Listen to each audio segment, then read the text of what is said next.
Olá, sejam muito bem-vindos, bem-vindas a mais um podcast do Recrutador Digital. Hoje a gente está recebendo aqui a Thaís Souza, ela é diretora de operações da Thomas International Brasil, e a gente vai conversar com ela sobre o papel dos assessments, né, essas ferramentas de avaliação comportamental. Ela vai explorar bastante esse tema aqui com a gente no recrutamento. Tá? Thaís, muito bem-vinda, obrigado pelo aceite aí ao nosso convite. Conta um pouco da tua história, fala um pouco de você, enfim, antes da gente, de fato, começar aí no bate-papo, fala um pouco da tua carreira, do que você já experienciou para as pessoas te conhecerem um pouco. Legal. Bom, Gabriel, primeiro eu quero te agradecer, né, o convite aí para participar do seu podcast. É uma honra estar aqui falando com você e com a sua audiência. Bom, a minha trajetória profissional, ela começa faz um pouquinho de tempo, né, talvez algumas coisas que a gente fale não façam sentido para algumas pessoas que podem estar ouvindo, né? Mas eu comecei como estagiária naquele tempo que estagiário era mão de obra, né? Não era estágio, né? Era uma mão de obra mesmo. E eram 8 horas de trabalho, né? Eu trabalhava igual os demais da equipe e foi ótimo que isso aconteceu dessa forma, né? Porque hoje, com 44 anos de idade e 25 anos de experiência em RH, eu me vejo tão próxima dos boards, né? Do pessoal que está no board das empresas, que eu consigo me comunicar com eles por conta da experiência toda que já tive, mas também me sinto muito próxima do pessoal que está entrando agora no mercado de trabalho, né? E consigo ter bastante empatia com eles de que sentimentos são esses, né? Ansiedade por descobrir as coisas que vão acontecer, toda a alegria que vem, né, com essa novidade, né? Então, me sinto muito próxima dos dois lados. São 25 anos de experiência, dos quais talvez mais de 20, porque eu digo que uma vez que a gente é de recrutamento e seleção, a gente nunca deixa de ser, por mais que a gente, né, em alguns momentos na carreira passe para treinamento, vá fazer desenvolvimento, cuide mais de outras pastas, né, dentro de RH, recrutamento e seleção está sempre, né, com a gente sempre faz. Mas foram 20 anos intensos, pelo menos, aí, de recrutamento e seleção. Os últimos 5, eu tenho estado mais voltada para treinamento, né, para desenvolvimento de executivos, desenvolvimento profissional mesmo, desenvolvimento de carreiras, mas o RS continua aí na veia, né? Também sou o meu melhor cargo, talvez, o cargo que eu tenho me dedicado mais aí nos últimos tempos é ao de mãe, né? Então, sou mãe da Luísa, de 4 anos, sou psicóloga também, tenho pós-graduação em psicodrama, em gestão de pessoas, especialização em RH digital, que foi aonde a gente se conheceu, né? Isso mesmo. É isso. Legal, bacana, obrigado pela apresentação. Acho que foi no ponto principal, né? Eu acho que ser mãe, ser profissional é uma carreira tão importante, né? Que às vezes a gente não valoriza ou não dá os mesmos atributos que a gente, né, olha para outras carreiras, né? Mas é a carreira mais fundamental de todas, aquela que acho que até mais, né, do que o recrutamento e seleção, essa é para a vida toda mesmo. Essa é 24/7, né, Gabriel? Essa é Essa daí não tem 24/7. folga, não tem final de semana, não tem nada. E aí eu acho que exige, né, também da mulher uma nova forma de estar, de se posicionar, não só com o mercado, mas também consigo, com família, enfim. Acho que isso também daria outro bate-papo, mas acho que é um ponto importante, né? Para a hora que a gente pensa também no recrutamento, recentemente, os últimos 3, 4 anos, enfim, a gente tem visto uma demanda crescente por contratação de mulheres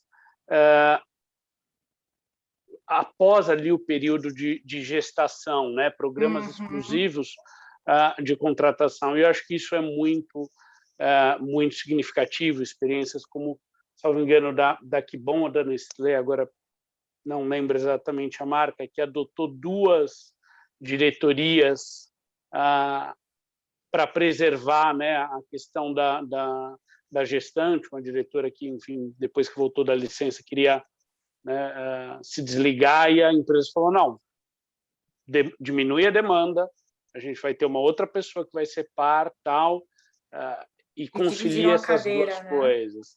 Dividir a cadeira. Então, acho que é super legal e acho que é uma contribuição super útil aí que você também pode trazer para a gente nesse bate-papo. Legal. A gente tem um projeto dentro do Grupo Soulan, que eu comecei em 2019, que chama Mamães Recrutadoras. E eu estou agora em 2021 com a segunda edição deles, e é justamente inspirada nesse modelo aí de mães Fala podem um pouco mais, então vamos começar pela Mamãe Recrutadora. Conta um pouco mais para a gente do programa. Então, ele é meu filho, né? Eu tenho um xodó e um carinho por esse programa que, nossa, é surreal, assim, eu tenho muito cuidado com ele, né? Eu preservo bastante. E foi justamente por esse mix de emoção que a gente tem na volta, né, para o mercado de trabalho, depois que a gente é mãe, de quero ser mãe, quero estar integralmente, quero estar todo o tempo possível com a minha filha, isso é importante para mim, mas também quero continuar a minha carreira também é importante, também quero continuar me desenvolvendo profissionalmente. E aí, como conciliar essas duas coisas, né? A mulher sempre teve essa divisão, né? Isso sempre aconteceu na vida da mulher, né? Sempre precisou se dividir. E aí, num dado momento, lá em 2019, quando dentro da nossa operação de RS a gente se viu com demanda transbordando, a minha gerente de RS, né, hoje ela é gerente de recrutamento de recursos humanos no Grupo Soulan e responde pela célula de RS, também mãe. A gente olhou uma para a cara da outra e falou assim, bom, agora o que a gente faz, né? Aí eu já vinha conversando com ela sobre essa ideia que eu tinha. Nádia, por que a gente não chama mães, né? Ela chama Nadjane, eu chamo ela de Nádia, a gente chama ela de Nádia dentro da empresa. Por que a gente não pensa em mamães, né? Que elas podem trabalhar de casa, né? Recrutamento e seleção é possível fazer de casa. A gente já adotou um modelo online lá atrás, né? Na época, a gente já fazia algumas entrevistas por vídeo, enfim, isso já era uma prática com a gente. Elas podem fazer de casa, elas podem fazer no tempo que elas têm livre, né? Na hora que as crianças estão na escola, ou enfim, cada mãe tem uma agenda. Elas fazem conforme a demanda que elas têm, né? Conforme elas conseguem entregar. E aí, na época, também uma outra consultora que trabalhou com a gente, quando a gente ficou grávida juntas, né? A Maria dela é 1 semana mais velha que a minha Luísa, então a gente teve grávidas no mesmo período. E quando ela voltou de licença maternidade, ela não quis continuar, ela pediu para sair porque ia ficar só mãe, né? Ia ficar só no cargo de mãe. E aí, depois de um tempo, sente falta do trabalho também, quer voltar para o mercado de trabalho e fala com a gente, ai, gente, estou procurando uma nova recolocação. Aí eu e a Nádia, a gente olha uma para a cara da outra e fala assim, pronto, quem vai começar o projeto com a gente é a Paula. Aí a Paula está lá no interior do Rio Grande do Sul, ela está mais perto de Montevidéu do que de Porto Alegre. Assim, é mais fácil ela pegar um avião para vir para São Paulo em Montevidéu do que em Porto Alegre. Aí... E ela tá lá, continua lá, e a gente contou do projeto para ela. Ela falou, pronto, eu quero, começa a passar vaga para mim. E aí isso precisou ser muito pautado em muita confiança, né? Porque a gente não sabia como esse projeto poderia se desenhar, como é que a gente poderia pagar essa mamãe, de que forma, de que jeito. A gente só sabia que a gente queria ajudar e a gente esperava também que quem viesse trabalhar com a gente entendesse esse movimento de que, olha, o que a gente está fazendo é porque a gente precisa, mas a gente também quer te ajudar, né? Então, não tem um vínculo, né? É um projeto, a gente paga elas por RPA e conforme elas entregam as vagas. Então, eu não tenho um vínculo CLT com elas, mas elas trabalham como se fossem freelancer, né? Então, elas vão pedindo as vagas conforme elas conseguem entregar e a gente vai cobrando os SLAs das vagas que estão com elas. E elas ganham por produção, por vaga fechada. E aí, com a Paula, deu muito certo. A gente fez um primeiro anúncio dessa vaga em 2019, desse projeto, né, em 2019. Tivemos inicialmente 10 mães. E desse grupo, tirando a Paula, eu tenho outras 3 mães que também continuam com a gente. Uma delas hoje é head de célula, cuida de uma única operação exclusiva, tem a equipe dela, trata diretamente com os clientes. Hoje ela é uma consultora sênior e eu não preciso me preocupar, assim. Ah, tá com a Silvia cuida. Então, a Silvia foi uma mamãe e hoje ela é consultora. Trabalhando de casa, todo mundo, né? Nesse momento está todo mundo em casa. Sim. Aí, agora em 2021, novamente, no começo desse ano, a gente teve outro transbordo de vagas, uma coisa absurda, a demanda de vagas da área da saúde que a gente recebeu. E aí, de novo, a Nádia fala para mim, Thaís, vamos divulgar um programa, mas agora vamos envolver o marketing. E aí, quando envolveu o marketing, eu recebi 1.500 contatos de mães. Nossa. Aí foi uma coisa que realmente extrapolou a nossa capacidade, né? Eu não tinha como dar conta dessas 1.500. A gente teve que fazer um outro anúncio 2 dias depois, dizendo que as inscrições estavam encerradas, e nem era essa a minha ideia inicial. E aí eu trabalhei com 667 que chegaram até 2 dias depois do anúncio publicado. Então, a gente publicou o programa no dia 16, dia 18 eu tive que encerrar, e nesse corte foram 667 vídeos de mamães recebidos. Eu continuo recebendo vídeo até hoje, só que agora eu estou conseguindo encaminhar uma cartinha de agradecimento explicando que as inscrições estavam encerradas, mas eu continuo recebendo e estou guardando, porque eu não consigo simplesmente, principalmente nesse momento, virar as costas para essas mães, né? Então, eu ainda não sei o que a gente vai fazer, né? Ontem mesmo a gente teve uma reunião com um possível novo cliente que chegou para a gente através desse programa. Então, ficaram muito interessados na nossa iniciativa, gostaram demais, pediram para conhecer um pouco mais. E aí, sim, eles já são uma empresa de 3.500 funcionários. Muito provavelmente eles têm muito mais chance de fazer mais coisas com essas mulheres do que eu sozinha, né, com os meus 80 colaboradores, né? Então, as proporções são muito diferentes. Claro. E aí eu aqui estou inicialmente treinando e capacitando 150 mães, mas ainda tenho mais 500 e tantas para treinar e capacitar. E essa foi a ideia desse projeto esse ano. Como a gente está passando por um momento muito difícil em todos os sentidos, né, no sentido de saúde, quanto no sentido de economia, os vídeos que eu recebia estavam me sensibilizando muito, assim. E aí eu assumi sozinha que eu ia treinar e capacitar todas as mães. Para que fim a gente ainda não sabe, né? Com que finalidade eu ainda não sei. Mas eu sei que eu tenho um conhecimento que eu posso compartilhar com elas e que elas podem depois concorrer a vagas de recrutamento e seleção. No mínimo, amplia o currículo delas para concorrer a novas vagas. Ou elas também podem oferecer isso como um serviço delas, né? Então, elas podem ir nas empresas e, olha, eu sei fazer recrutamento e seleção, eu faço para você e cobro isso, né?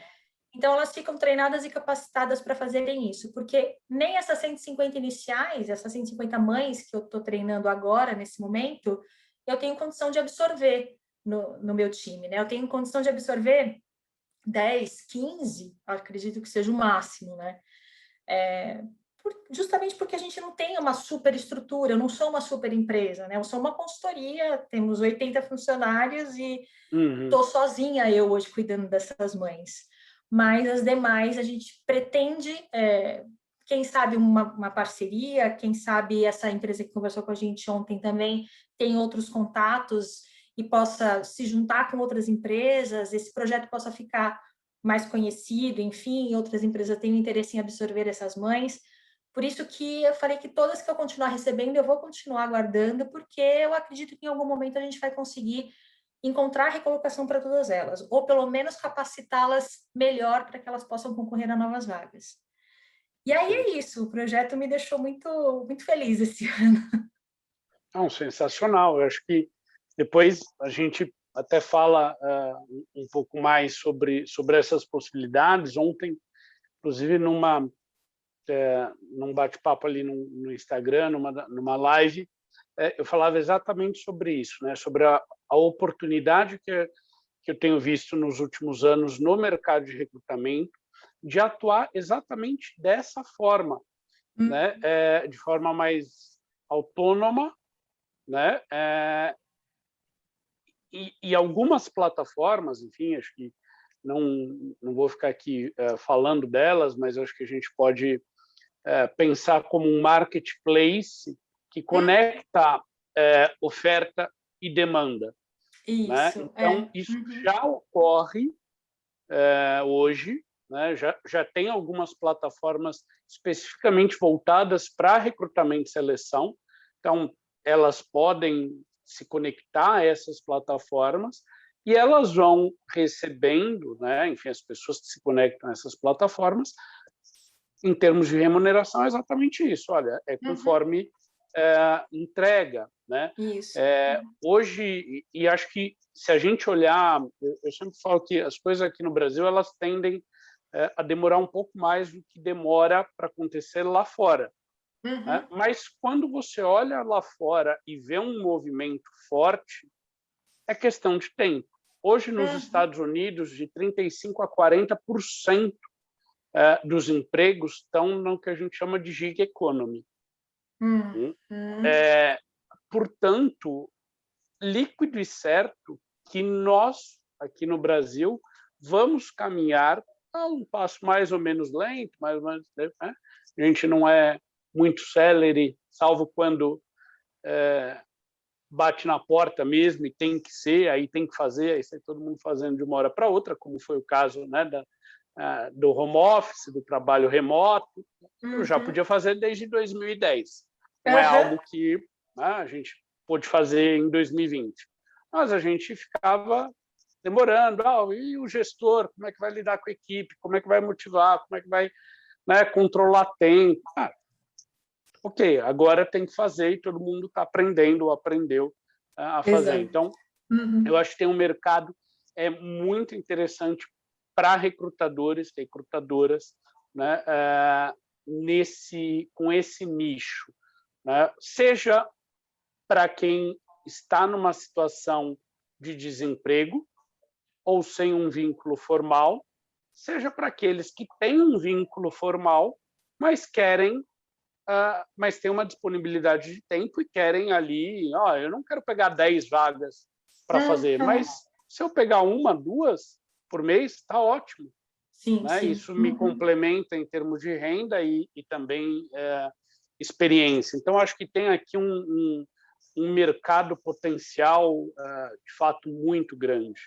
Né? Se a gente olhar para ainda, né, o Brasil com essa dimensão continental, dá para a gente explorar bastante essa demanda. Né? Acho que isso...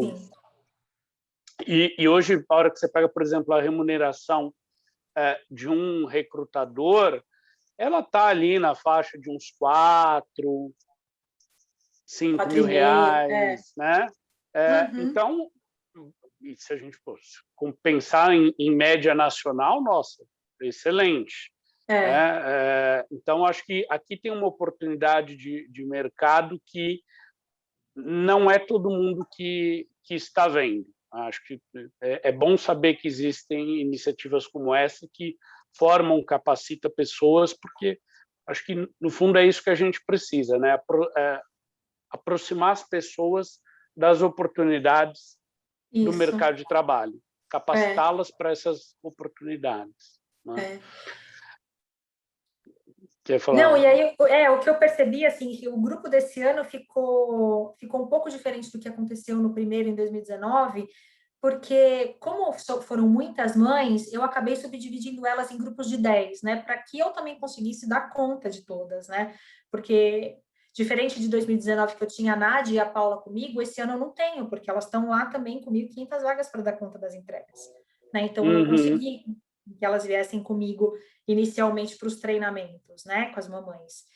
E aí acabou que cada subgrupo desse virou uma rede de apoio de mães, né? Então, uma sabe da situação da outra e acaba ajudando de alguma forma, né? Nem que seja assim, o que eu falo para elas é que ninguém solta da mão de ninguém, entendeu? Aqui os grupos, uma ajuda a outra, e aí eu tenho alguns grupos, por exemplo, que uma indicou uma vaga para a outra e ela saiu, ela foi trabalhar, porque ela conseguiu uma recolocação. Então, agradece, continua nessa rede de apoio, mas já está recolocada. Né? Então, a ideia também era que a gente pudesse, essas mulheres se conhecessem e pudessem se ajudar da forma que elas tivessem, né? de ajuda para oferecer. Seja indicando, seja chamando para alguma oportunidade com elas, né? Criarem juntas essa oportunidade, enfim. a ideia acabou gerando frutos diferentes do que eu inicialmente tinha pensado.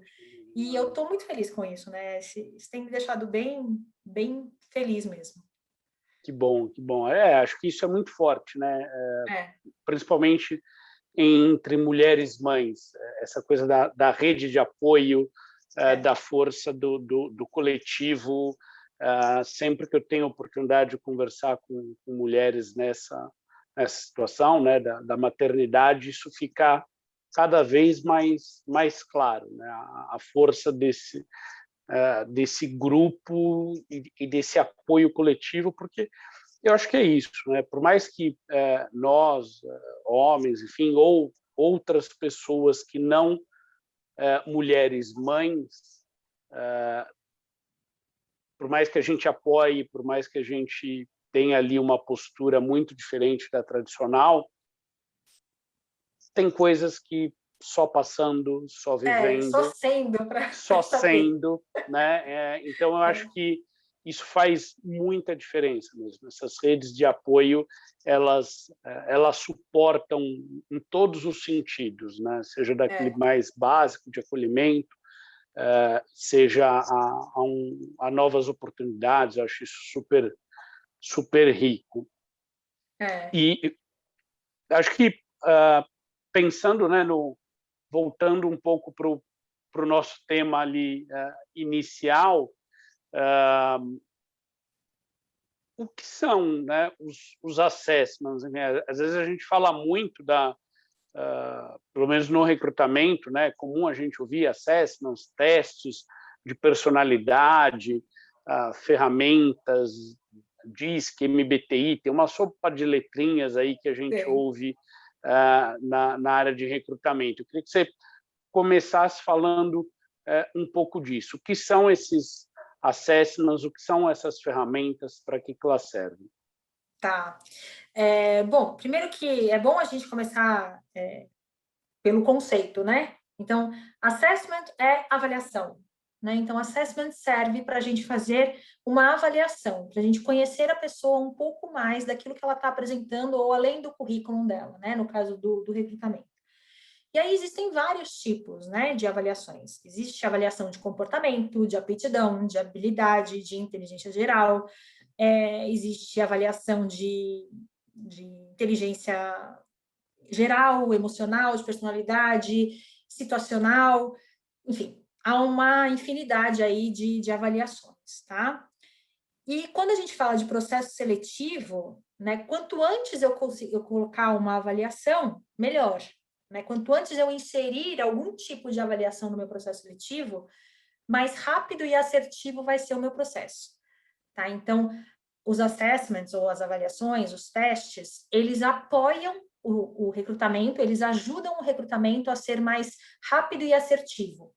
Principalmente hoje, em dia, com o advento aí da inteligência artificial, a gente consegue inserir os testes na etapa correta, o teste correto, para medir exatamente aquilo que a gente quer, tá? O que faz ou não sentido. Então o recrutador vai deixar de existir porque a inteligência artificial vai fazer tudo? Não. O recrutador precisa ser tão bom em avaliações e entender do sistema de busca para conseguir colocar as melhores avaliações na etapa correta. Então, a gente vai ser exigido de uma forma diferente.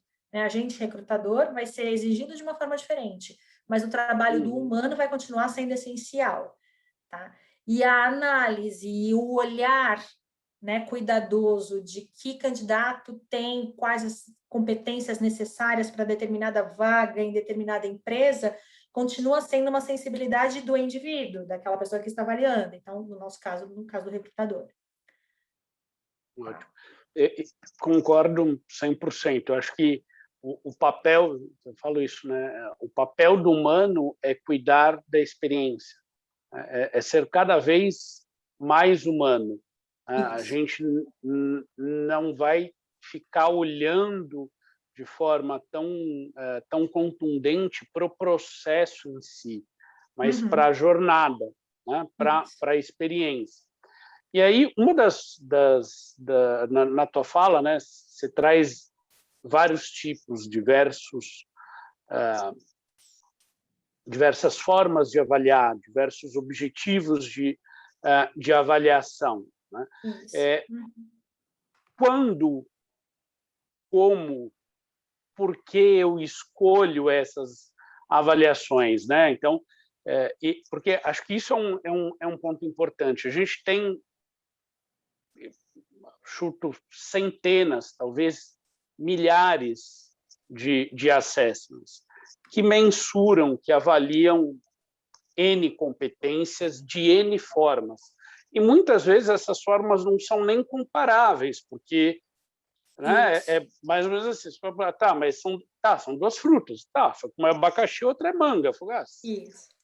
Diferente, ainda que o mesmo assessment, avaliação, tá, só que uma mede, mensura, avalia uma coisa, outra. Como é que a gente pode começar essa conversa? Por onde a gente começa? A gente começa entendendo exatamente isso, que uma coisa é diferente da outra, né? Que cada avaliação tem a sua função, né? Então, uma avaliação de personalidade vai me trazer características de personalidade daquela pessoa e eu preciso entender quais são as características que tem match, né, ou que faz fit com esse cargo e as que não vão ter impacto ou vão impactar muito pouco. Coeficiente de inteligência ou coeficiente intelectual é diferente de inteligência cognitiva. Então, coeficiente de inteligência, aquele teste de QI que a gente faz, ele me traz, por exemplo, o quanto eu tenho de conhecimento consolidado. Ele me traz tudo aquilo que eu já aprendi, tudo aquilo que eu aprendi na escola, de matemática, de história, de química, de geografia, o que eu aprendi na faculdade, enfim, tudo isso é coeficiente de inteligência, são conhecimentos consolidados, tá? Essa inteligência consolidada, é isso que ele me traz. Quando eu falo de inteligência fluida, de inteligência cognitiva, eu estou trazendo qual é a capacidade do meu processador, tá? Então, se eu for me comparar com um computador, por exemplo, quando eu falo de QI, eu estou falando qual é a capacidade de armazenamento que o computador tem, e quando eu falo de inteligência cognitiva, eu estou falando da minha velocidade de processamento, o quão rápido é o meu computador. Tá? E quando eu falo de inteligência cognitiva na gente, nos humanos, eu estou falando da minha capacidade de aprendizado. O quão rápido eu consigo aprender um novo conhecimento. O quão rápido eu sou para aprender esse novo conhecimento e colocar esse novo conhecimento em prática. Tá? Eu ponho isso para funcionar. Do ponto de vista prático, no recrutamento e seleção, eu tenho testes hoje que são capazes de me dizer o quão rápido um colaborador vai responder a um treinamento. Tá? O quão rápido ele aprende aquilo que eu estou ensinando para ele e coloca isso na prática. E aí eu tenho inteligências diferentes, né? Eu tenho a lógica, eu tenho raciocínio numérico, eu tenho raciocínio verbal, eu tenho vários tipos de inteligências diferentes. E eu não necessariamente sou boa em todos eles. Eu posso ser muito boa em um e ser muito ruim em outra, né? Agora, o quanto isso vai impactar no desempenho da minha função? O quanto, para mim, enquanto recrutadora, é extremamente importante eu ter uma habilidade numérica acima da média. Que diferença faz exatamente isso? Né? Agora, o quanto pode ser importante para um recrutador ter lógica acima da média, ou ter a gente fala de habilidade de palavras, significado de palavras, que é o que traz o nosso teste, né? Significado de palavras é importante para um recrutador? Pode ser para um recrutador que vai elaborar bastante parecer, né? Que vai escrever bastante coisa, ou que vai se comunicar bastante com as pessoas, isso faz muita diferença. Então, essa diferença básica aí entre QI e a inteligência fluida, né? Ou inteligência cognitiva, já faz né, já quebra um paradigma, né? Porque a gente já partia, principalmente a gente começou a fazer recrutamento lá, né? 90 e poucos, né? Antes dos anos 2000, a gente só fazia teste de lógica, né? E eram aqueles testes de lógica que só o pessoal que era da engenharia que conseguia fazer. Nós aqui, coitadinhos da psicologia, das humanas, nós das humanas aqui, sociais, né? Então, sempre foi uma competição muito desigual, né? Por isso que os engenheiros sempre se destacavam nos programas de estágios e trainees das grandes bancos, né? Na época, bancos faziam muito programas de estágios e trainees, e traziam um monte de engenheiros, né? Iam lá na USP, iam na Poli, iam no Mackenzie, iam em várias universidades buscar os engenheiros, porque era só engenheiro que sabia fazer as coisas dentro do banco, né? E a gente sabe que isso não é verdade, né? Uhum. Isso não é uma realidade, né? Existem... tanto que a gente começou a ter problemas, né? Porque os engenheiros tinham um raciocínio muito concreto, né? Uma coisa muito lógica, né? Um tipo de pensamento, todo mundo muito igual, e a gente começou a ter problemas de relacionamento, porque eles não têm essa facilidade, né? Essa é uma competência que era mais difícil para eles desenvolverem, né? E aí começou a se criar um monte de problema ali dentro de relacionamento entre as pessoas. E aí volta o RH, né? O que será que está acontecendo? Então precisamos colocar mais gente de humanas, e aí não... vamos tentando, né, fazer os nossos remendos por aqui.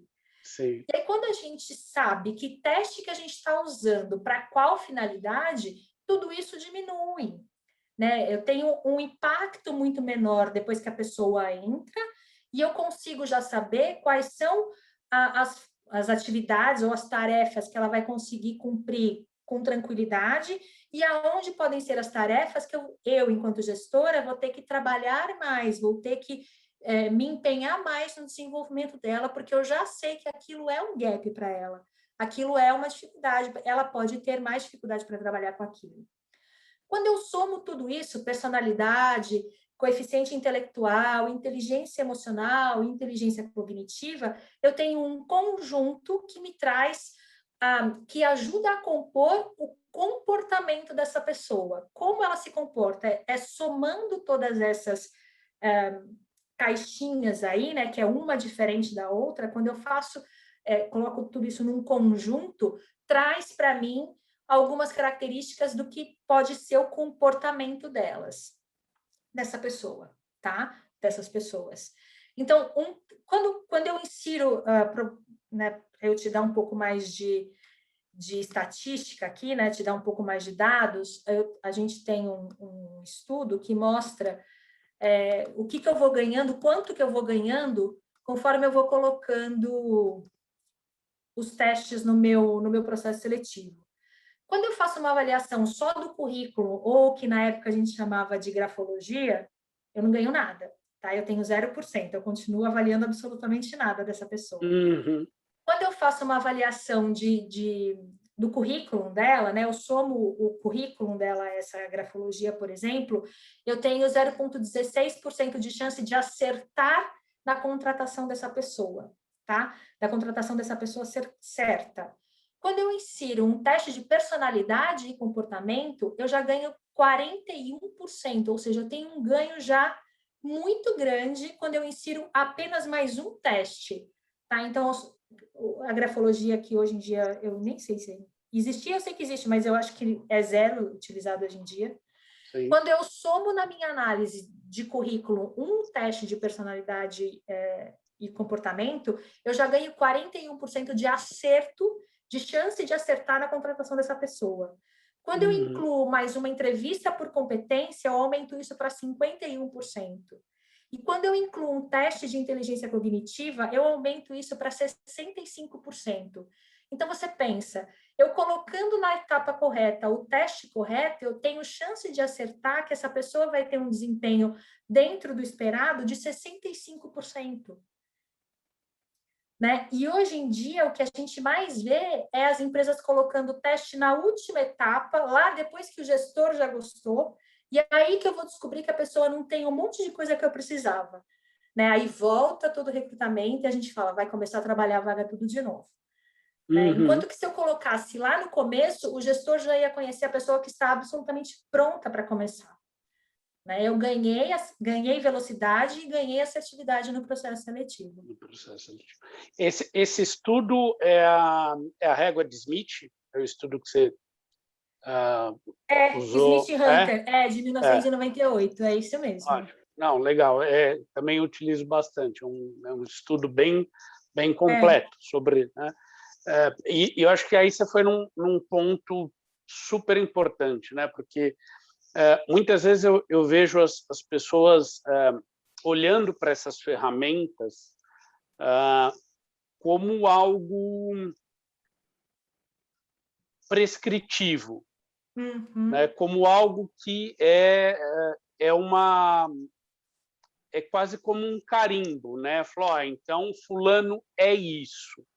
E eu acho que o estudo, para mim, que eu acho que é mais genial, né, nesse estudo, é ele mostrar que, olha, a despeito de tudo aquilo que a gente fizer e das melhores práticas, a gente consegue um nível de previsibilidade de 65%, Isso. que é super alto, Mas não mas garante ainda 100%. assim não garante o 100%. Tem Isso. 35% aqui de incógnitas que a gente não consegue cravar, né? Porque E às vezes a aí... gente acaba rotulando as pessoas por fulano é isso, fulano é aquilo. Não, a ferramenta ela faz uma análise, mas eu digo que ela é muito mais uma foto daquele momento do que propriamente um vídeo, né, que vai retratar todo um contexto, uma história. Ele é uma fotografia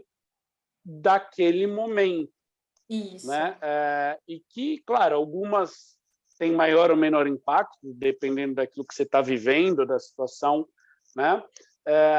Mas ainda assim ela é uma foto.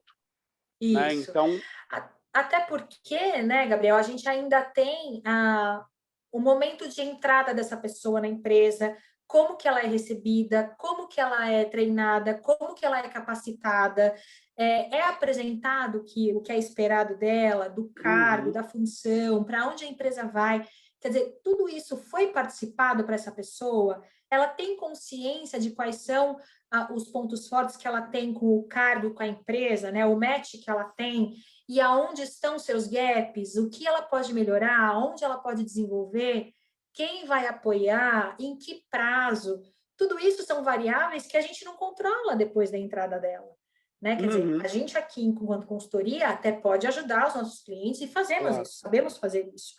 Mas dentro das empresas, na vida real, isso acontece? Né? A gente sabe que isso, né? Depois que o colaborador entra, eles normalmente acontece com o prontuário de seleção daquele funcionário. Vai para o prontuário de admissão dele né? E ninguém... Só vão olhar a hora que vai dar algum problema, né?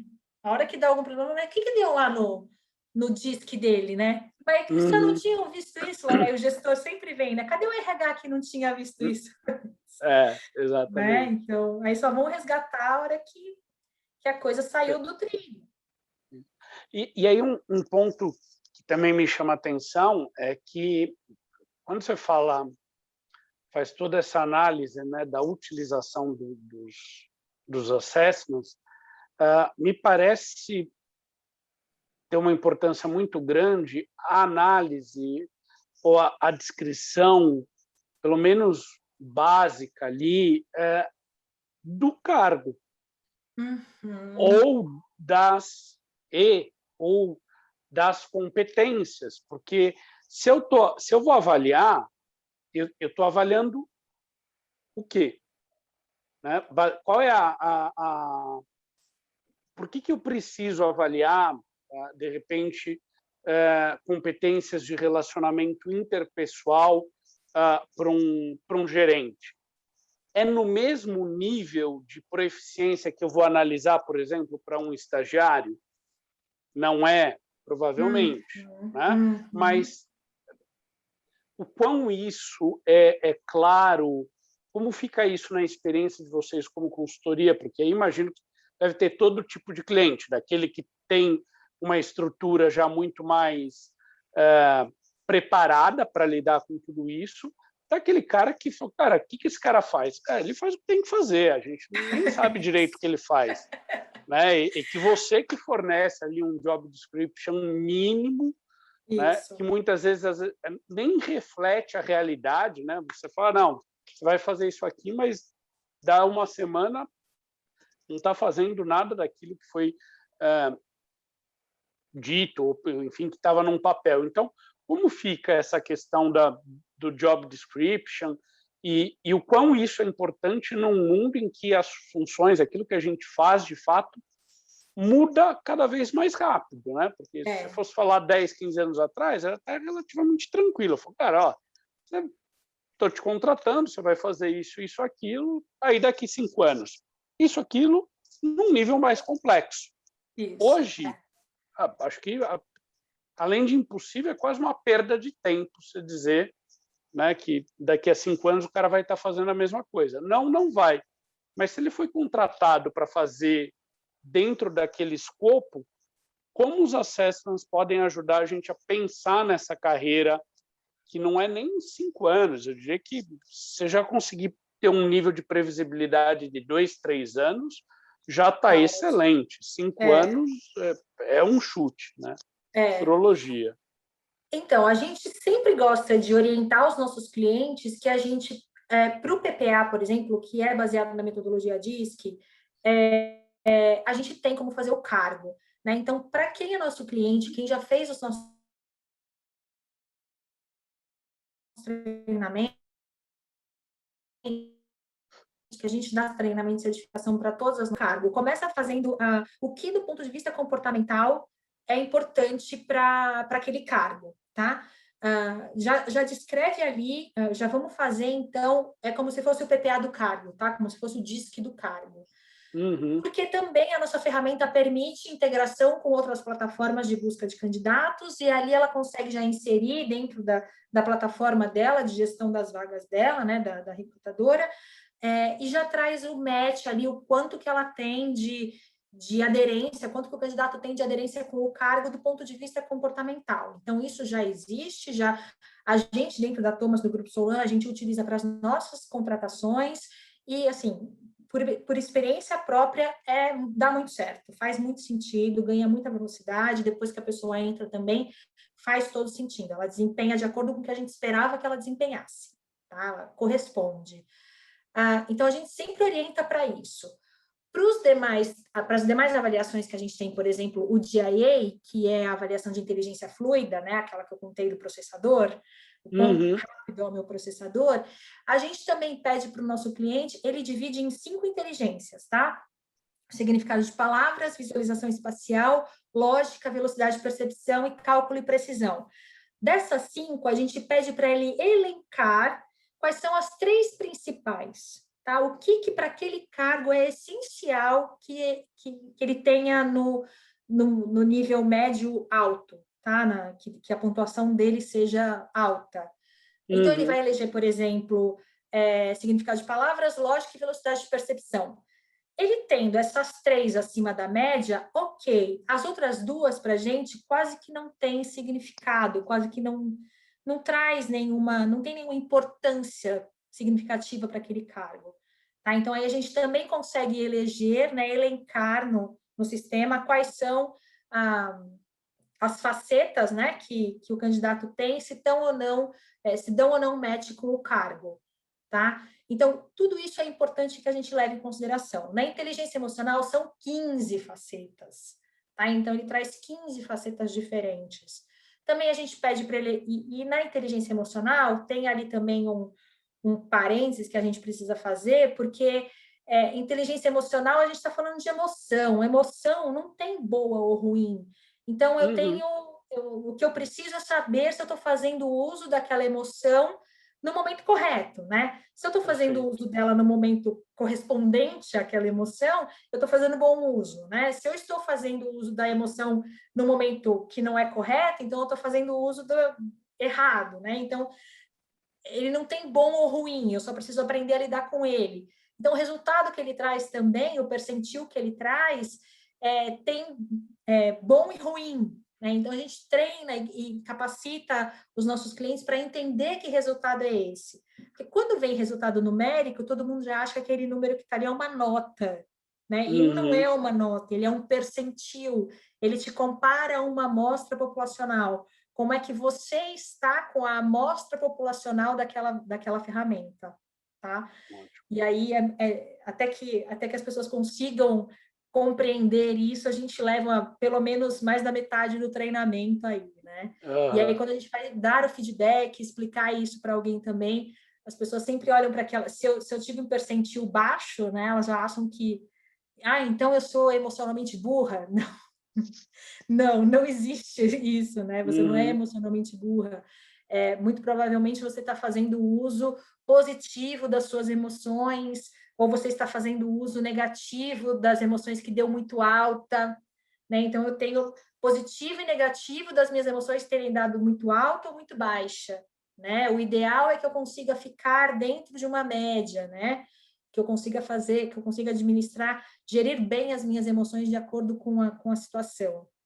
É isso que Perfeito. a gente fala. Se eu estou muito acima ou muito abaixo, eu posso estar fazendo uso positivo ou negativo. E aí eu preciso entender com a pessoa como é que ela está usando aquela emoção.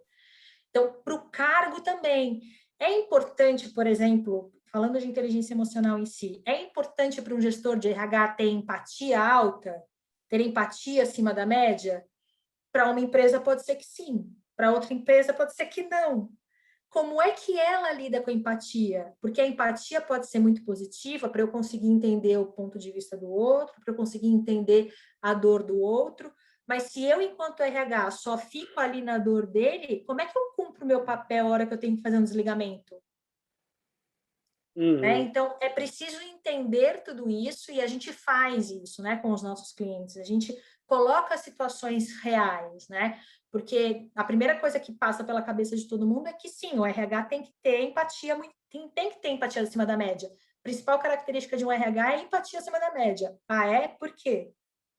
Por que que tem que ser acima da média? Então, a gente sempre provoca essas reflexões para que as pessoas entendam que não existe emoção boa ou ruim, né? O que existe é o fazer o uso adequado daquela emoção no momento correto. Se eu ficar no momento de um desligamento com o colaborador, só entendendo a dor dele, tudo que ele vai passar, né? Tem o filho, a esposa, tudo que está envolvido ali no momento do desligamento, como que esse RH cumpre o papel dele? Sempre com Uhum. todo esse sofrimento? Quanto que ele vai conseguir performar nesse cargo, nessa função, sofrendo esse tanto?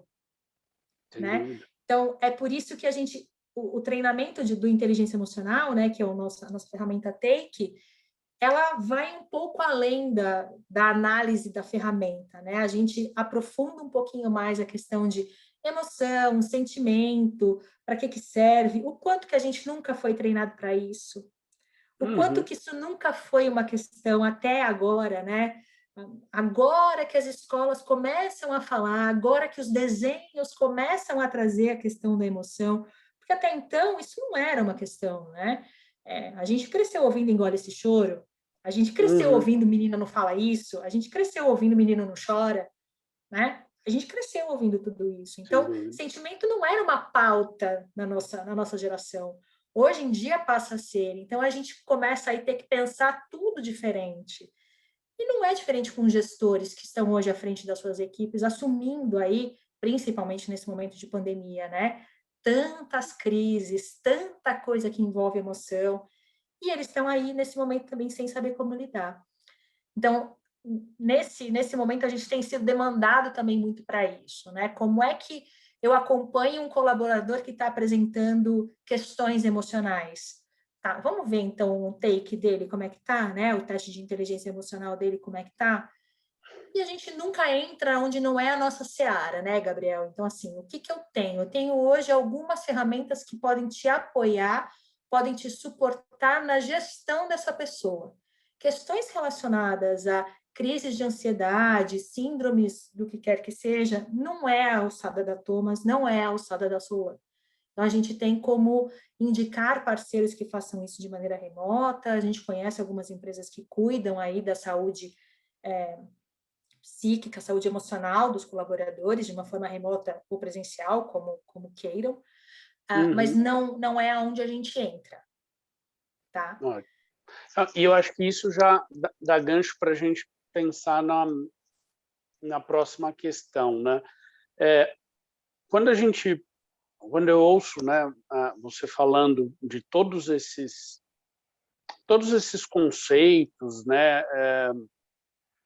Enfim, conheço a Thomas, conheço o que está por trás em termos de metodologia, enfim, a gente tem uma base e não só da Thomas, mas de outras ferramentas também, tem uma base de ciência muito forte, né? Isso não é uma regra, né? Eu conheço algumas coisas que, né, falam, compara ser humano animal, enfim, e, né, eu sempre falo, bom, você vai achar a semelhança com uma colônia de formiga, mas até aí você está emprestando uma característica humana a uma formiga, a um gato, a um animal que não escolhe, né? Ele é o que é por instinto, né? E aí, enfim, acho que tem uma questão aqui que é a formação, né? Existem ferramentas que têm as suas formações específicas, mas você julga que existe, do ponto de vista de formação pessoal, né? E aí, claro, como psicóloga, existem ferramentas que são de uso privativo de psicólogos, né? E tem ferramentas que são de uso geral, enfim, podem ser aplicadas por outras pessoas que não aquelas formadas ou com o conselho, né, de psicologia ativo. Mas como é que você vê isso hoje? Existe uma formação, existe pelo menos um caminho para quem quer trabalhar com esse tipo de ferramenta, seja no recrutamento, que acho que aí também você pode falar um pouco disso, né? A gente está explorando aqui o recrutamento, mas eu vejo que tem uma demanda também por utilizar essas ferramentas no desenvolvimento, no treinamento, né? Até porque era uma crítica que eu sempre fiz, tá bom, agora você me deu um laudo, eu tenho essas características, e aí eu faço o que com isso? Boto debaixo do travesseiro... E ver se entra por osmose, e né? ver se entra por... Não, então você precisa desenvolver, capacitar as pessoas para que elas façam melhor uso das suas capacidades, seja elas quais forem, né? Então, como é que você vê essa formação do profissional para trabalhar com os assessments, com as ferramentas? Então, essa questão, né, de ferramenta de psicólogo e ferramenta de uso geral é uma questão bastante importante para a gente, porque a gente só se associou a Thomas porque ela é tão ética quanto a gente, né? Então, eu tenho psicólogas no grupo, a gente trabalha com várias psicólogas, e eu trabalho com gente que é de seleção ou que é de RH, que não tem a formação em psicologia, tá? Uhum. Assim como eu tenho clientes também psicólogas e clientes que não são psicólogos. Isso, ok. O ponto é, quando eu falo de teste psicológico, é como se eu estivesse comparando com um médico, tá? Fazendo uma comparação mais simples, assim, um depara mais simples. Médico pode prescrever receita, psicólogo pode administrar testes psicológicos, tá? Só psicólogo pode comprar teste, aplicar teste, analisar teste, corrigir teste psicológico, tá? Esse psicólogo precisa ter a formação em psicologia e estar inscrito no CRP, precisa ser membro do Conselho Regional de Psicologia da cidade dele, tá? Ele precisa ter um número de CRP, para assinar laudo principalmente, tá? A gente assina ali que a gente aplicou aquele teste naquela pessoa e que o resultado é aquele. Então, tem que carimbar e assinar. Isso é uma coisa, é igual a receita de médico, tá? Só o médico que pode dar. A outra coisa são essas avaliações e os assessments que a Thomas faz, tá? Também tem muita ciência, também tem muita gente, é o que eu chamo dos nossos cientistas da área da psicologia lá na Inglaterra. Esses cientistas, eles estão dentro das principais universidades na Inglaterra e no mundo, tá? Testando, pesquisando, e a gente tem uma área bastante forte lá na Inglaterra, dentro da Thomas, lá em Londres, que fica em cima de validações, checando de novo as ferramentas que já temos, né? Ficam check, recheck e recheck nesses testes, para continuar validando elas. Então, principalmente o PPA, que é uma ferramenta já mais antiga, a gente tem revalidações a cada 5 anos. Então, a cada 5 anos, eles testam de novo todos os adjetivos, pega lá a população, né, de novo, checa todos os adjetivos, e de tempos em tempos a gente tem um ou outro adjetivo que trocou. Por quê? Porque aquela palavra não faz mais sentido, aquele adjetivo não faz mais sentido, as pessoas não entendem mais da mesma forma. Então, troca por outro adjetivo. Passamos por um ano passado. Durante a pandemia, estava eu aqui no Brasil fazendo revalidação de palavras de novo, junto com a nossa equipe, para ver se aquelas palavras estavam fazendo sentido ou não. Aí dispara. Isso vem tudo de acordo com uma especificação técnica da área de análise mesmo, né? Lá da nossa área dos nossos gêniozinhos lá, do nosso laboratório. Eles mandam tudo como é que tem que ser feito, qual a população, idade, enfim, tudo com muito critério, é muito rigoroso. E a gente faz por aqui. Então, o ano passado a gente passou por uma nova recertificação aí do PPA. E eles estão dentro da de Oxford, dentro de Cambridge, dentro da London University, junto com as maiores cabeças aí da área da psicologia atualmente, estudando mais ferramentas e validando as ferramentas que a gente já tem. Então, se as ferramentas estão sendo comercializadas hoje, são porque elas são validadas e certificadas pelo Conselho Britânico de Psicologia, porque a Thomas, lá na Inglaterra, está submetida ao Conselho Britânico de Psicologia. Então, existe aí uma certificação, sim. A única coisa é que a legislação lá permite que outras pessoas, e não só psicólogos, administrem essa ferramenta. E existe uma flexibilidade com relação a isso, porque primeiro que a ferramenta é toda online, tá? Então, não existe o contato das pessoas, né? De quem está aplicando e quem vai aplicar, tá? E o processamento da informação também é via sistema. Então, é tudo hoje uma questão de lógica de sistema, tá? E não existe a pessoa, como eu fazia, né? Que hoje também os testes do CRP são online, muitos deles são online. Mas na minha época eu tinha que colocar uma folha de papel vegetal em cima e ficar corrigindo, né? Para saber se ele tinha marcado no lugar certo. Então, hoje, isso é o sistema que faz. E a linguagem que o relatório é gerado, ele é gerado numa linguagem executiva. Então, eu não tem termos técnicos. Uma pessoa leiga consegue ler e entender o que está se tratando, né? Do que se trata, né? Que palavras são aquelas? Ela não é uma linguagem técnica. Então, as pessoas normais, vamos dizer assim, conseguem ler o resultado que sai. Tá? Então, eu não tenho uma obrigatoriedade de ser administrado só por psicólogos. Essas avaliações, tá? E aí, Gabriel, eu falo só da Thomas, tá? Só das ferramentas da Thomas. Os demais dos nossos concorrentes ou de outras empresas, eu não sei dizer como eles funcionam, tá? Na verdade, eu até sei, mas não me cabe aqui ficar dizendo se faz bom ou mau uso, tá? Não, perfeito. E quando a gente olha, né, voltando para o processo de recrutamento, você tinha falado que no início você sugere colocar os assessments, essas ferramentas de avaliação, logo no início, né, tão logo quanto possível ali. Isso mesmo em processos de alto volume, processos seletivos com alto volume de candidaturas. E que momento seria esse?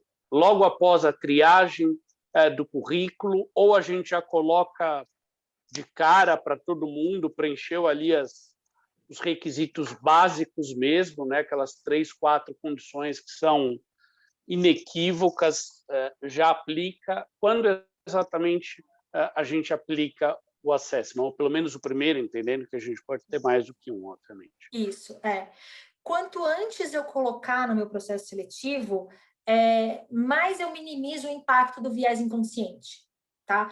Como a gente também tem trabalhado muito fortemente essa questão dos preconceitos e tudo, a gente tem insistido para que, por exemplo, eu vou contar do processo que eu faço, tá? Os processos que eu contrato para a nossa empresa internamente. Os testes são colocados no momento da candidatura. Para você se candidatar na minha vaga, você tem que preencher no mínimo o PPA. Tá? Então, todo mundo só se candidata depois que incluiu o currículo e preencheu o PPA. Se não preencheu o PPA, a candidatura não é concluída. Tá? Por quê? Porque a gente já tem o job, né? A gente já tem o perfil do cargo, né? O DISC dos cargos, e eu já consigo colocar ali o quanto cada um tem de aderência com o cargo, tá? Com aquele cargo que eu estou concorrendo. Então, ali eu já faço um primeiro filtro. E para a gente não cabe mais saber se é homem ou mulher, se é preto ou branco, se é verde ou lilás, se é de São Paulo, ou do Rio de Janeiro ou de Manaus, porque está todo mundo trabalhando de casa. E para a gente o que realmente importa, o que realmente interessa é se do ponto de vista comportamental ou de velocidade de aprendizado, ele tem aquilo necessário para aquela função. Então, se é homem ou mulher, se tem 20 ou se tem 60 anos, não é relevante para a gente. E a gente tem trabalhado muito essa questão com os nossos clientes também. Quanto mais diverso puder ser o seu time, né? Quanto maior a sua diversidade, melhor vai ser para o desempenho da sua companhia, melhores resultados a sua companhia vai ter.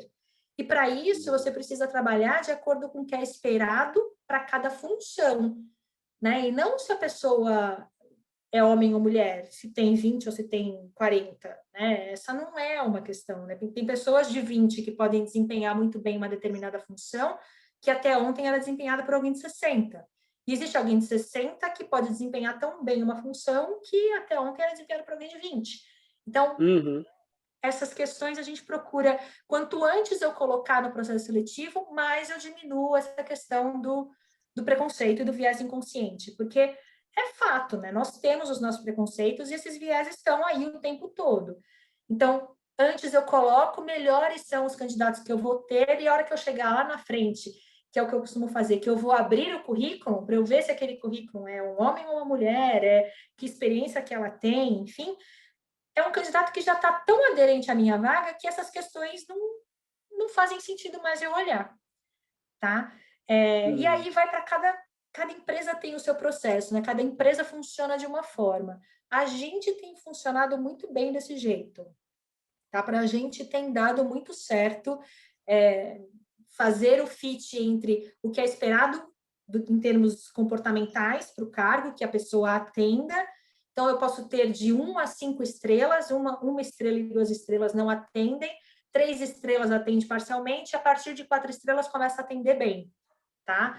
E aí depois o DIA, que é o de inteligência fluida, quais são as facetas que mais atende para um determinado cargo. E aí, quando eu coloco que lógica e velocidade e significado de palavras são os mais importantes, e eu trago as pessoas que têm acima da média nesses dois, e coloco para rodar na função, assim, a gente tem, os nossos cases são total de sucesso, assim, as pessoas que a gente colocou para trabalhar no marketing, as pessoas que estão em vendas internas, as pessoas que estão dentro da operação de RS, desde que a gente começou a colocar essas etapas, né, a gente começou a colocar isso no processo seletivo, são pessoas que estão dando resultado muito rapidamente. E quanto maior é o processo, ou seja, se é um processo de volume, mais cedo ainda eu coloco o teste, tá? Porque, mas aí vai custar muito. Mas aí quanto vai custar isso, Thaís? Era a minha próxima pergunta. Eu não sei o quanto, eu não posso te dizer em números o quanto isso vai custar, mas vai te custar muito menos do que trabalhar a vaga 2, 3, 4 vezes. Tá? Uma vaga que você coloca a pessoa e ela entra e não performa. Aí você trabalha a vaga de novo, aí entra a segunda, entra e não performa. Aí você vai ficar trabalhando essa vaga até quando? Então, a gente sabe que inicialmente você pode até pensar que o custo dela é maior, mas quando você vai pensar o quantas vezes você já trabalhou essa vaga e colocou pessoas que não estavam performando, quantas vezes você teve que trabalhar lá de novo, o custo é muito menor. Tá? Vale muito mais a pena você começar com os testes no primeiro filtro do que ficar trabalhando a vaga 4, 5 vezes. Não, sem dúvida, isso não tenho dúvida. A minha dúvida estava exatamente desse momento, né? Exatamente por causa do custo. Falou, bom, eu vou testar no PPA 1.200 pessoas, 1.500 candidatos, né? Ou eu já faço um primeiro filtro que, de repente, elimina 50%, né? Eu não gosto nem do termo elimina, porque, no fim, acho que a gente está falando de pessoas, né? Fica um negócio meio estranho, né? Filtra, mas a gente filtra ali 50%, né? E se eu aplicar, talvez, nesse segundo, eu já tenho um custo que é a metade, né? E de pessoas que, de alguma forma, já não preenchem os requisitos que eu esperava de cara, né? Exatamente. Que são aqueles primeiros mesmos, né? Gabriel, espera só um pouquinho que eu tenho que voltar aqui para a aula online da minha filha. Só um momento. Fica tranquila. Isso. Ainda bem que é gravado, né? Tranquilo. A gente edita e coloca em preto e branco. Tá bom.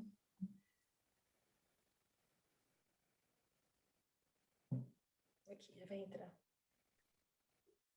Desculpa, gente. Imagina. Pode voltar, Gabriel, desculpa. Podemos. Então, assim, pensando, né, acho que essa questão do custo, ela é uma questão crítica, né? Não adianta a gente dizer que ela é menor, tal, não é. É uma questão que normalmente pega bastante para a maioria das organizações. Se a gente for olhar para colocar, então, numa primeira etapa, em que você tem ali 1.000, 1.200, ou até mais, né? A gente tem processos seletivos aí que tem 4, 5 mil pessoas por vaga, né? Se for pegar esses grandes processos de trainee, estágio, de bancos, grandes empresas, né? Mas, enfim, eu já trabalhei com processo seletivo que eu cheguei a ter 1.100 candidatos por vaga, né? Uma vaga mais operacional, enfim. E eu coloco para testar todo mundo, né, esses 1.000, seja ali 1.000, eu vou ter um custo, né? Se eu tenho um primeiro filtro que vai fazer com que,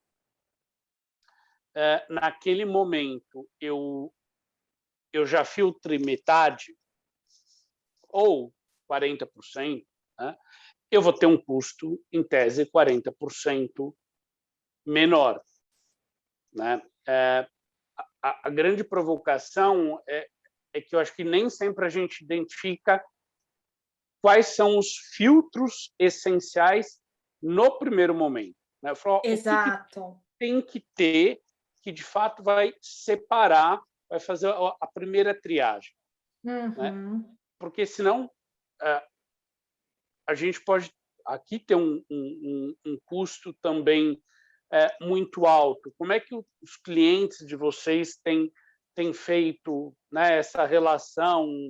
Tá, coloco exatamente na primeira etapa, ou coloco na primeira etapa, de repente, se eu tiver um cargo, de repente, de diretoria, de gerência, que você vai ter ali 20, 30, 50, 100 candidatos, né, para uma vaga, ou não, eu vou, de fato, trabalhar com um teste, com um assessment em volume mesmo, porque acho que isso também tem um ponto positivo que a gente fala hoje muito, que pensando na experiência do colaborador, por mais que ele não seja contratado,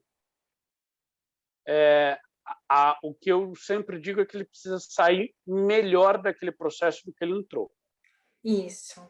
E se eu desenvolvê-lo, se ele sai dali, olha, você não foi aprovado, não está aprovado por causa disso, e de repente é fit mesmo, eu estou procurando alguém um pouco mais sênior e você, né, ainda não está nesse nível de maturidade, de senioridade, enfim, mas ele sai melhor. Então, acho que essa é uma lógica que faz sentido.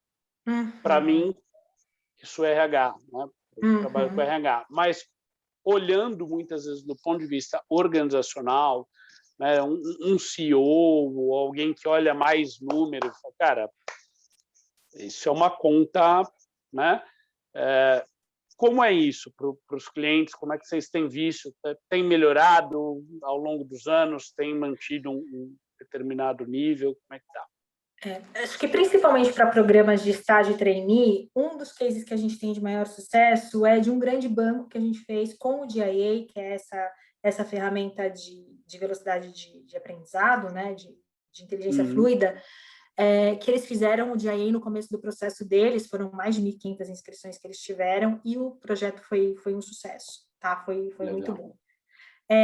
O que é importante eu ressaltar aqui para você é que a gente tem condições de quanto maior a quantidade de testes que você for usar, menor vai ser o custo por unidade, tá? Então, isso cai bastante. E quando a gente fecha um pacote, né, para um programa, por exemplo, esse custo também é muito menor.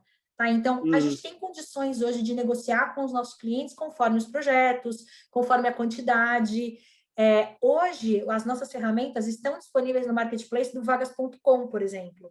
Então, se você quiser, sem precisar contratar a gente, sem precisar contratar a Thomas, aplicar no seu processo seletivo na etapa que você quiser, se você faz a sua gestão das suas vagas por lá, a gente está com as nossas ferramentas disponíveis no marketplace deles. Então, você pode contratar direto por lá. O custo também está lá, está à sua disposição, você sabe quanto você vai gastar, mas também é um custo bem reduzido, porque para estar dentro do Vagas, né, para fazer sentido, o custo precisa compensar, né? Então, os clientes de lá também conseguem acessar hoje todas as nossas ferramentas por lá. Então, a questão do custo, o que a gente visa é que não seja um problema para o seu processo seletivo ser um sucesso. Então, se você acredita que isso vai ser um impacto, vem conversar com a gente, né? Vem conversar que a gente consegue chegar numa equação. O meu CEO é engenheiro também, e essa foi a primeira coisa que ele levantou, né? Eu coloquei, vocês estão loucas de colocar, né? Foi a primeira coisa que ele me falou, você está louca colocar os testes na primeira etapa do processo, vai colocar o custo lá em cima. Aí eu, né, gente, tem certeza, né? Será que vai ser tudo isso mesmo? E pelo Vagas, né? Eu fui lá, coloquei o valor e estava saindo muito menor do que tudo que a gente já tinha gastado tentando fazer anúncio, buscando candidatos errado e o processo seletivo aberto um montão de tempo, que isso também é um custo, né? Isso também tem que entrar na conta ao contrário aí, né? Na conta de contrapor, né, esse valor. Então, quanto mais o meu processo, quanto mais tempo o processo está aberto, maior o meu custo também. Né? Claro. Então, a gente tem condições de conversar e tem condições de apresentar um custo que faça sentido para o seu processo seletivo. Mas é claro, Gabriel, você tem toda a razão. Cada empresa tem uma forma, cada empresa pensa de um jeito, tem um fluxo para trabalhar o seu processo seletivo, enfim, e aí ela que tem que entender e decidir qual é o melhor momento para colocar o teste, qual teste, em que fase, de novo, né? Já falei isso lá no começo, mas a inteligência artificial hoje tem ajudado demais nos processos seletivos, né? Então, o que a gente levava antes 3, 4 dias para fazer uma triagem, hoje faz em questão de minutos, né? E a triagem nem depende mais da gente, a gente joga os critérios lá e o sistema busca automaticamente para a gente. Então, existem critérios que eu posso colocar antes do teste? Claro que sim, né? Existem quais critérios você quiser. Você pode colocar lá região, você pode colocar faixa salarial, você pode colocar faixa etária, você pode colocar a formação que é necessária. Às vezes é um cargo técnico, exige uma formação específica. Não vai adiantar eu trazer alguém de uma formação diferente, né? Para o nosso caso, nas vagas que a gente trabalha, principalmente para os cargos iniciais, a formação indifere, para a gente não faz diferença, né? Porque a gente só precisa de gente que aprenda logo, né? E que tenha uma capacidade de raciocínio lógico acima da média. Só isso, né? E do ponto de vista comportamental, que atenda ali o que cada cargo exige.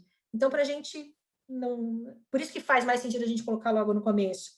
Então, eu ganho mais velocidade e assertividade no processo. Agora, tem cargos que não, que vai precisar de alguns critérios anteriores. Então, eu coloco isso numa fase depois da triagem. Então, eu ponho triagem testes. Né? Passou da triagem, eu coloco os testes. Eu vou diminuir, sei lá, de 1.500 para 300 candidatos, talvez. Né? Aí, esse custo talvez comece a fazer um pouco mais de sentido, né, para a empresa. E ainda assim, a gente entende que o valor não é alguma coisa que vai ter um impacto no processo, entendeu? A nossa ideia é que justamente seja o contrário, que o custo, você que entenda que o custo é irrisório frente ao que você vai ganhar de assertividade e velocidade do processo. Ótimo.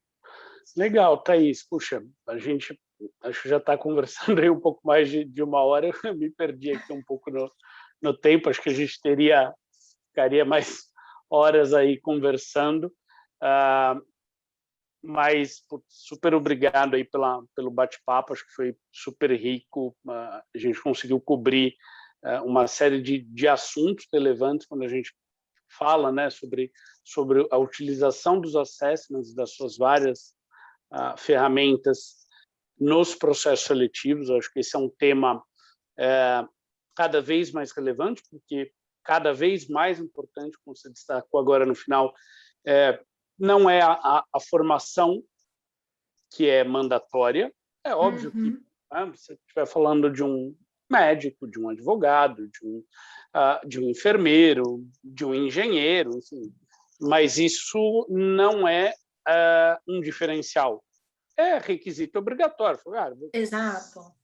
Eu só para vaga de enfermagem eu só posso contratar enfermeiro, né? Então ponto. Esse é um ponto de partida, não é meio, não é chegada, né? Exato. E aí o próximo são sempre as competências comportamentais.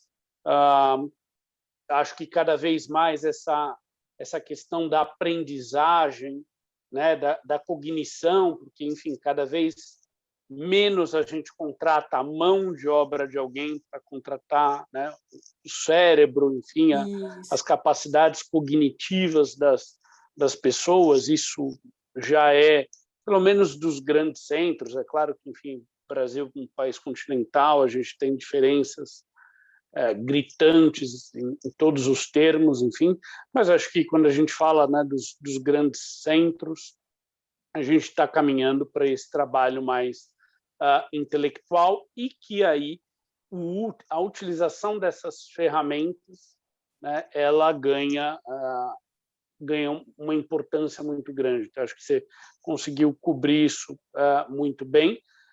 Mais uma vez, te agradecer aqui, deixar um espaço para você também dar uma mensagem final, dizer aí algo que você julgue que seja relevante. Se quiser deixar alguma forma de contato, onde as pessoas podem te encontrar, em redes sociais, enfim, fique à vontade. Tá joia. Não, eu só quero agradecer, realmente. A gente conversou mais de uma hora, que quase está dando uma hora e meia já, né, da gente conversando, e nem sente, né, porque eu acho que é assunto que os dois gostam de falar, então fica fácil, né? Foi um prazer estar com vocês e fico à disposição para o que vocês precisarem. Eu não sei se no final você pode colocar aí minhas formas de contato, mas é só seguir a Thomas nas nossas redes sociais, no Instagram. No Instagram a gente não tem, mas tem o Facebook, tem o LinkedIn da Thomas e da Soulan, então sigam, a gente tem conteúdo bem legal, a gente fala bastante sobre as nossas ferramentas aí nessas duas redes sociais. Tá bom? Maravilha. Muito obrigada a todos. Imagina. A gente vai colocar assim, tanto nas plataformas agregadoras de podcast, né? Então a gente coloca ali os links, quanto no vídeo depois que vai para o YouTube, a gente também coloca, marca ali a Thomas e, enfim, a Soulan para fazer a divulgação. Quem quiser encontrar vocês, fica mais fácil. Tá, mais uma vez, obrigado. Agradeço também a você aí, ouvinte, que esteve com a gente e que ouviu até agora nosso bate-papo. Uma boa semana aí para todos. A gente se encontra no próximo podcast do Recrutador Digital. Um abraço.